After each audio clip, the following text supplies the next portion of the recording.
Hey, my friends, this is Big Stu. This is my buddy Kevin. Howdy ho. Hi. And we're starting a new thing called Big Stu Comics. So we're going to be talking about what comic characters that we enjoy, what were important storylines that we remember, and how we feel about the characters going in this day and age, or currently how the characters are being written and artistically being drawn. Make some comments on any characters that you're interested in us reviewing, giving our opinions on, and we're going to begin. Who do you like in DC? I know you're going to say it's Superman, but go ahead. Here's my shock face. Go ahead. Okay, I'm going to surprise you. The pre-crisis Earth 2 Superman. Oh, shock. No, I actually do like Superman. Pretty much all incarnations of the character, and have ever since I started reading comics way back in the dark days of the 1970s. Okay. And you have any more thing to respond to that? No, That's it. You said I got 15 seconds to say. 15 seconds. So there's more time for my opinion, I guess. Yes. No, but anyways, well, I can just okay, before I make any comments, I know I'm dying to. What storylines? I know we've had many conversations about him being a big Superman fan. I'm a Batman fan, so I will be talking about Batman in a few minutes, shortly. Which I know there's been different decades and different eras of Superman. Which would stands out as far as your favorite writers or artists? Most of my favorites do come from the pre-crisis era. Marty Pasco, Marv Wolfman, Elliot Maggin, as far as writers. As far as artists, Kurt Swan is probably my all-time favorite, with Kurt Schaffenberger right behind. I mean, I kind of like their art seems kind of simplistic today compared to what we see in comics today. But then they also had printing limitations, right? Because of now they can do full bleed printing, right? And I know that affects some of the art, probably the fine detail and the coloring too. And but there was something that was still very stylized about the art for the time. But then they both came out of, if I remember correctly, out of like the Madison Avenue Advertising Agency. And so, and of course, the art back then, they wanted to be very clear, very, I hate to use the term, but generic. Right, because it was about the product, not about their own style. Yes. And I understand that. But as a young kid, I wasn't drawn to that. I would say more as a young kid, I was probably more drawn to the art as far as pulled me in. Okay. And then the story had to keep me, obviously. But there's probably some times that it probably would have been a great story, and I wouldn't have drawn into that necessarily or picked that book up unless I've heard somebody say, the art maybe is not your cup of tea. But, well, nobody really said that to me at that age. But anyways, you might not like the art, but the story was great. And then maybe I'd go back and then check it out, or check out in a trade paperback or something like that. Many of the Batman comics when I was younger, I was not thrilled with the art. I read them because they were Batman. I like Batman. He was my favorite. In some eras of Batman.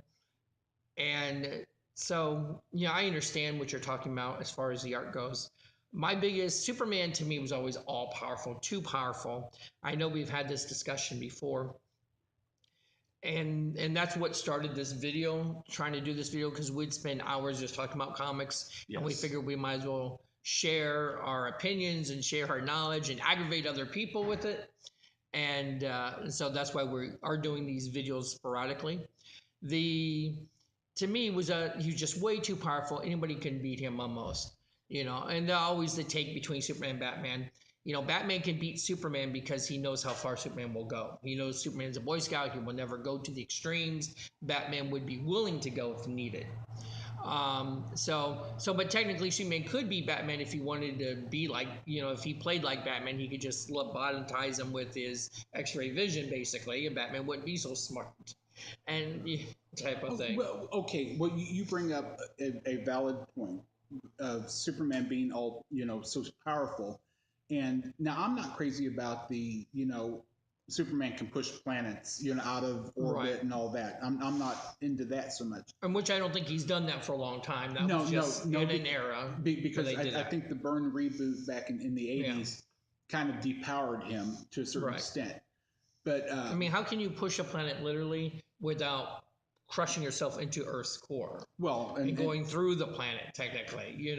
So but these are comics. You're supposed to suspend your disbelief. yes, I know. But now, have you been following like the Injustice, Yeah, I flip through them every month. I read a little bit. My son's been following that, been reading Injustice all the way from the very beginning, and he's a big fan of that. Did you like that Superman? Now I haven't read Well, it so right, much. that Superman.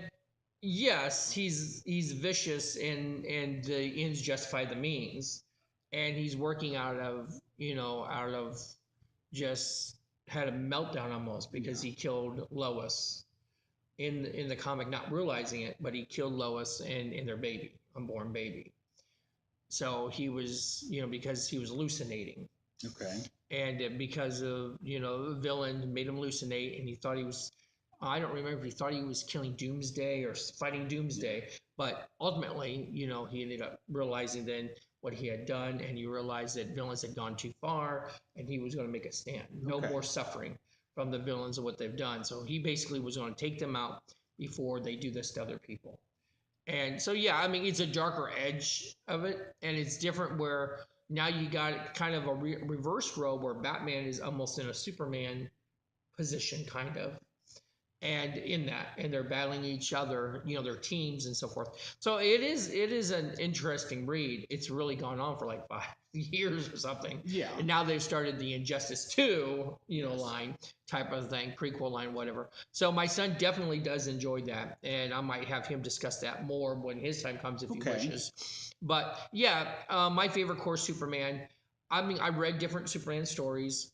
I was not happy with the Alan Moore stuff that many people talked about. Whatever happened to the Man of Steel?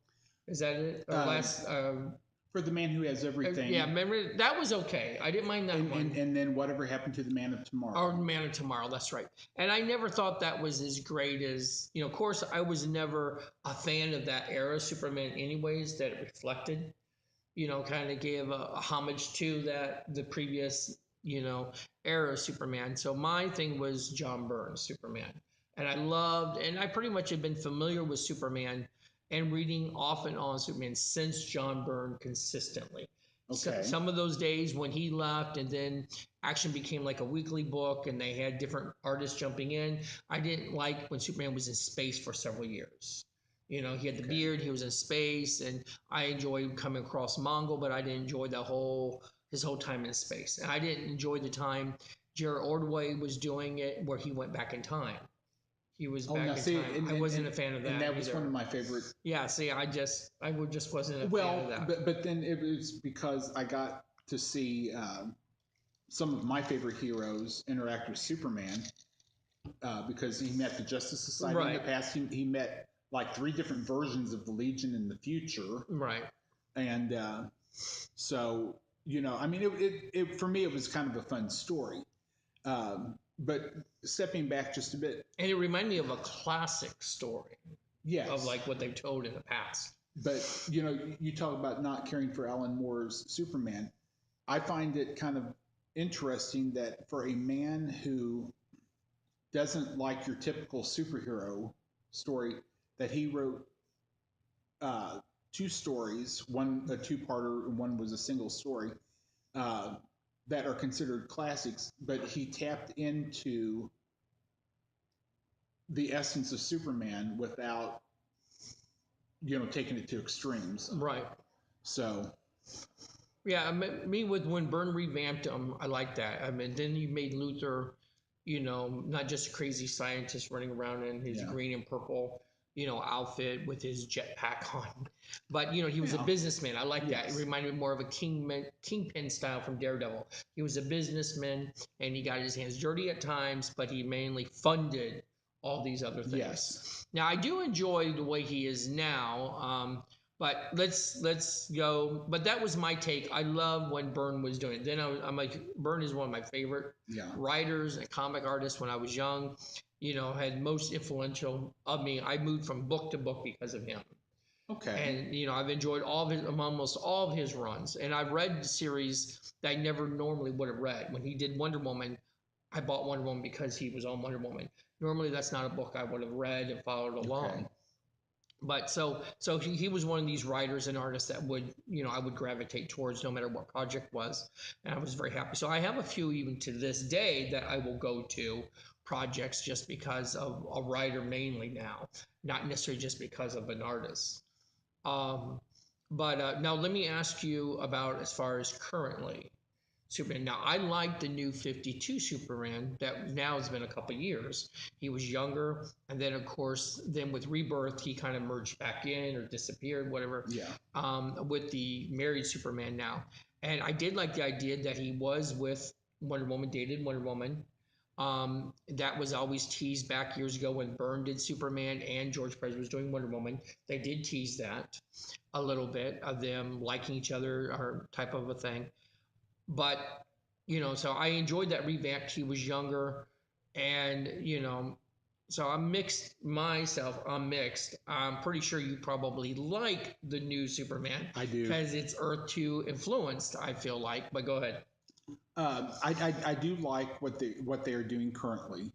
Um, I like Clark and Lois being married. I like the fact that they have a son, and that allowed DC to reintroduce Superboy. And I think that uh, the family dynamic adds something that was missing from DC during the New 52 era. Okay. Because, New 52 era, DC's thinking was we can't have anybody married or very few married because Animal Man, I believe, was the exception at the time. Right.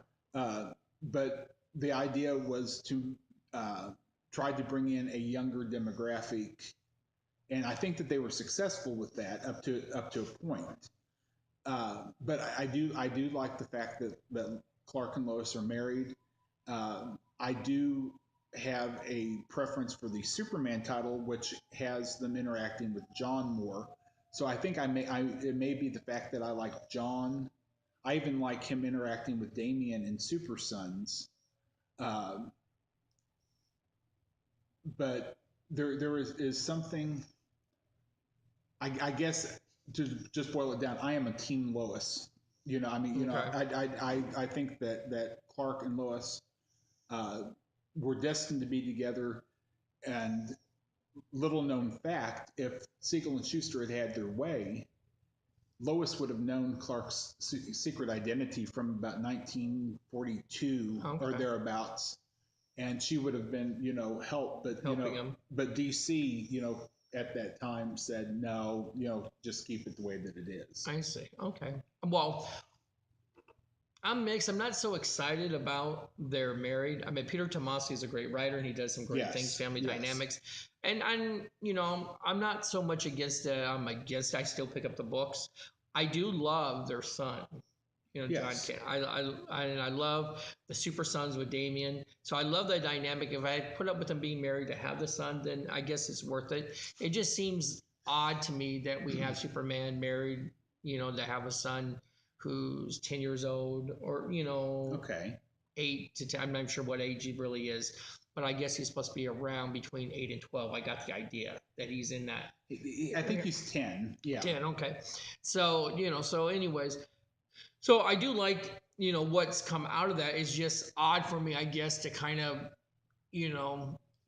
I guess, for me, that change is kind of like what your change was when Byrne came over, made him, a lot of things different from your era of Superman to some extent. Is now this is a new era of Superman that I'm not used to and getting adjusted to. Well, one of the things that we have discussed before, and one of the positive things that came out of the Byrne era was that Clark was no longer everybody's target. Right, he's not a bumbling fool almost, or a patsy of everything.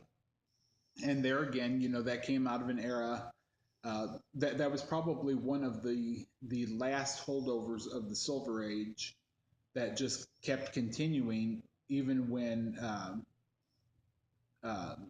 Superman the movie. Right. I mean, he was still kind of bumbling in Superman the movie, but not as much as he was in the comics. Right. But I did like the successful Clark. He wrote a series of novels. Yes. I believe that he, like Lois, had a Pulitzer Prize, and so I mean, that was good. And for me, just to be perfectly honest, no matter how much I like, the pre-crisis Superman, I was not really crazy about Clark being a newscaster. Okay.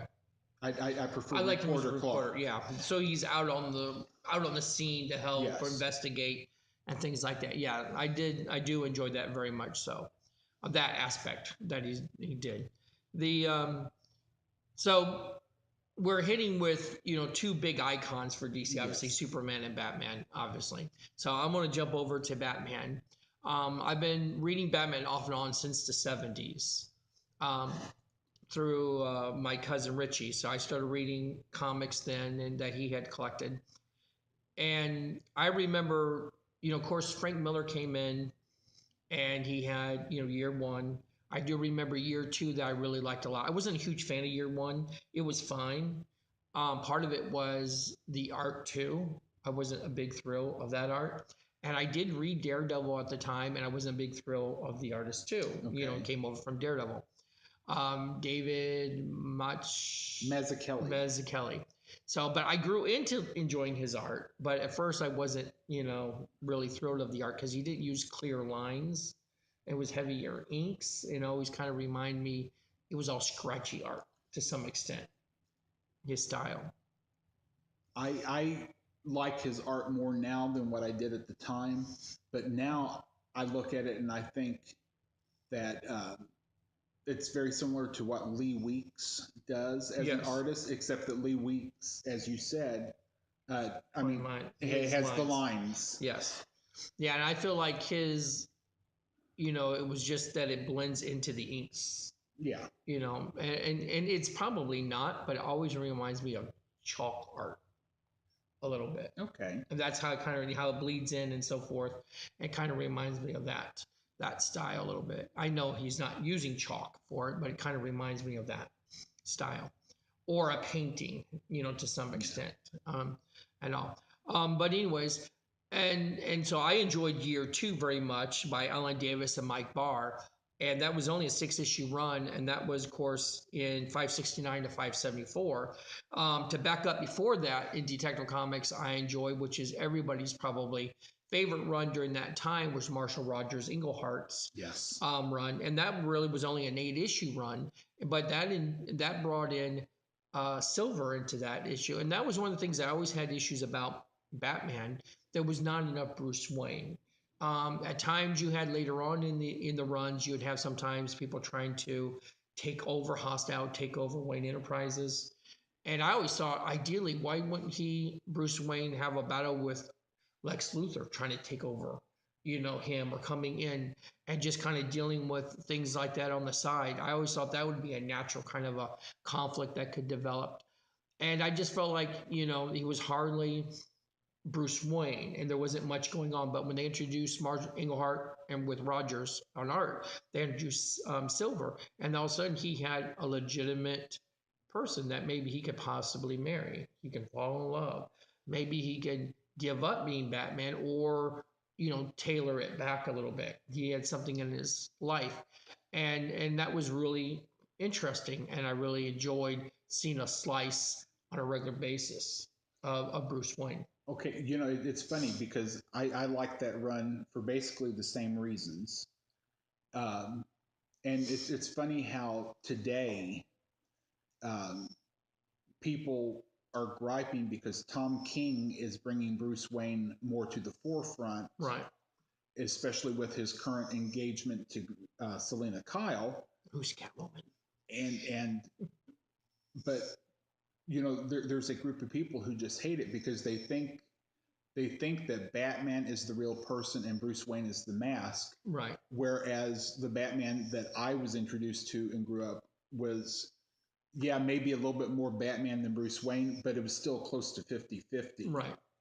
And it's funny that people think that it has to be an either or when I think even historically, because the pre-crisis Earth 2 Batman came to a point where he and Selina Kyle uh, realized that they loved each other, and they got married, and had a daughter who became the Huntress. And so I think it's possible there again. Of course, I tend to be a pro-marriage kind of guy, at least on pre-crisis Earth 2.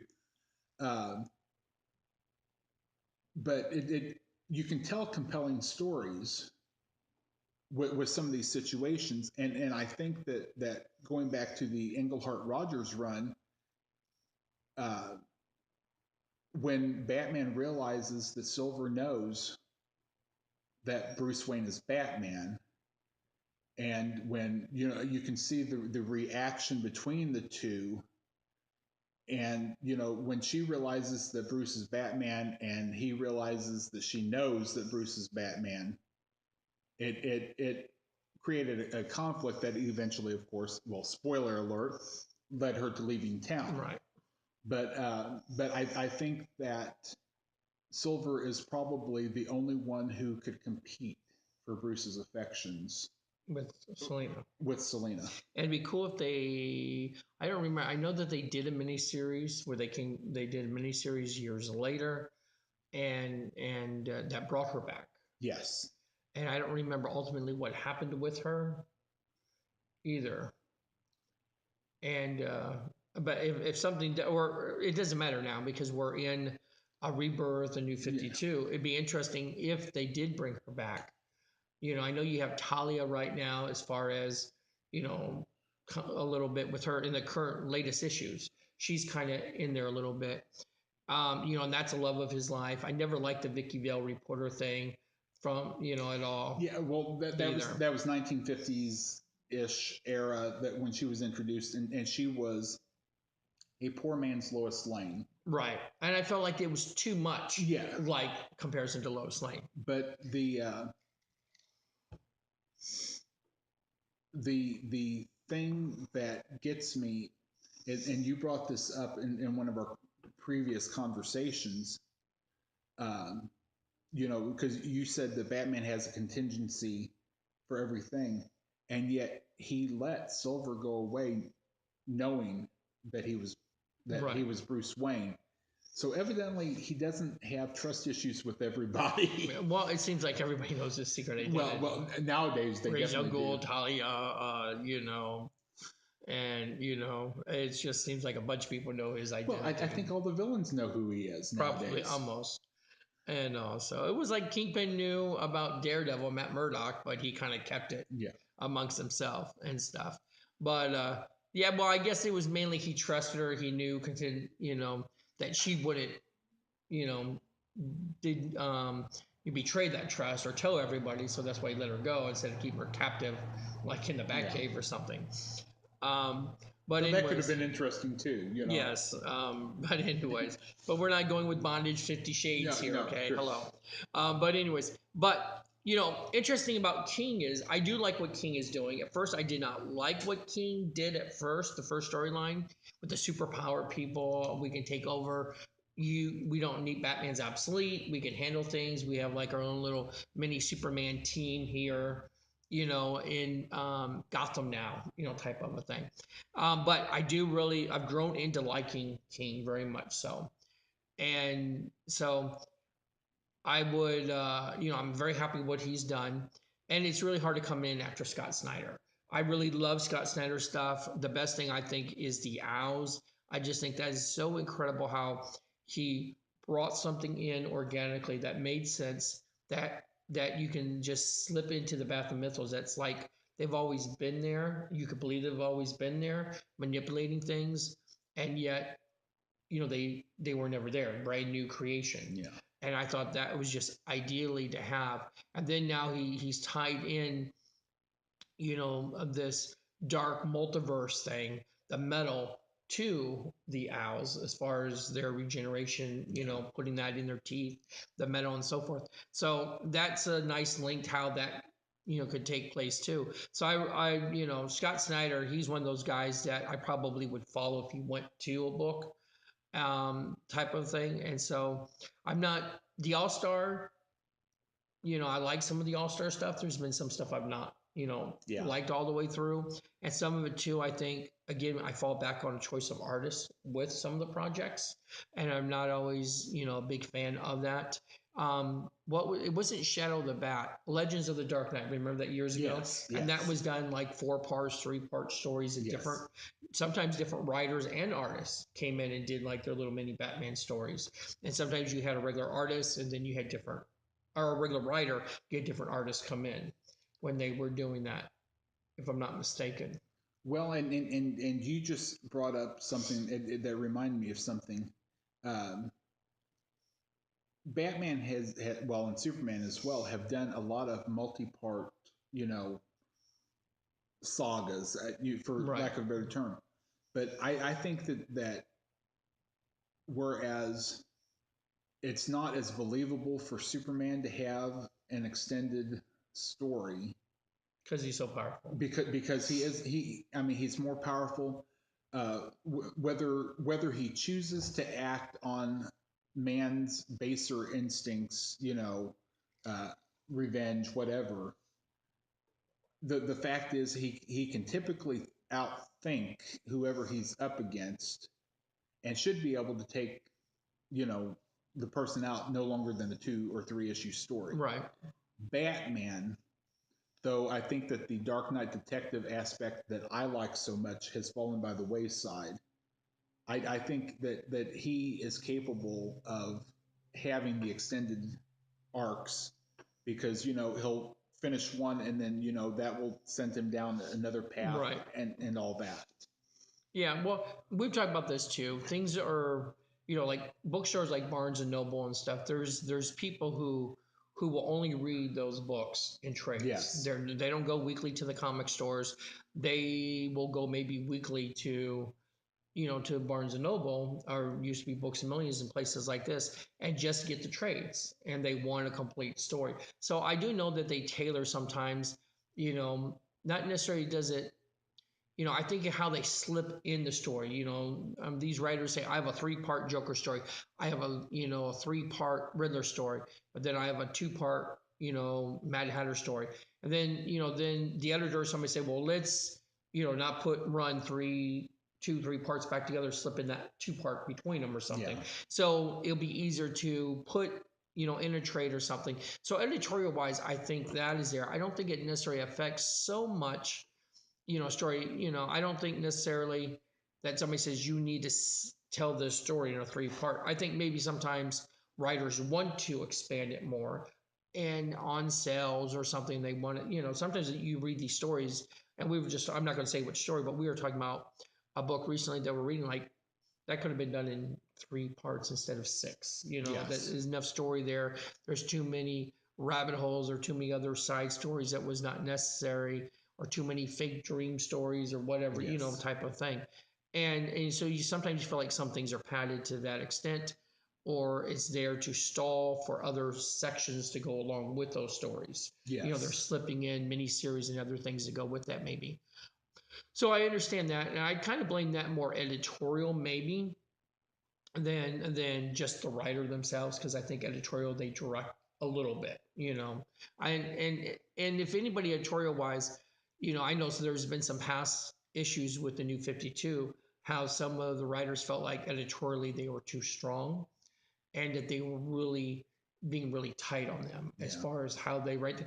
But I never had an issue with that, because I thought if you're totally revamping and you're starting over, then everything needs to be a tight continuity. Whereas I thought Marvel, after their new, relaunch of Secret Wars and all this stuff, I feel like they're almost just as confusing in some areas as they were before. And I felt like they'd done better if they were tighter continuity wise. and stuff. And speaking of changes too, about Superman being married and all, I don't mind a change if it's story driven. Because I understand Okay. that you want to make a change so we can tell new and different stories. Let's tell stories of Superman being married now, raising a family with a kid.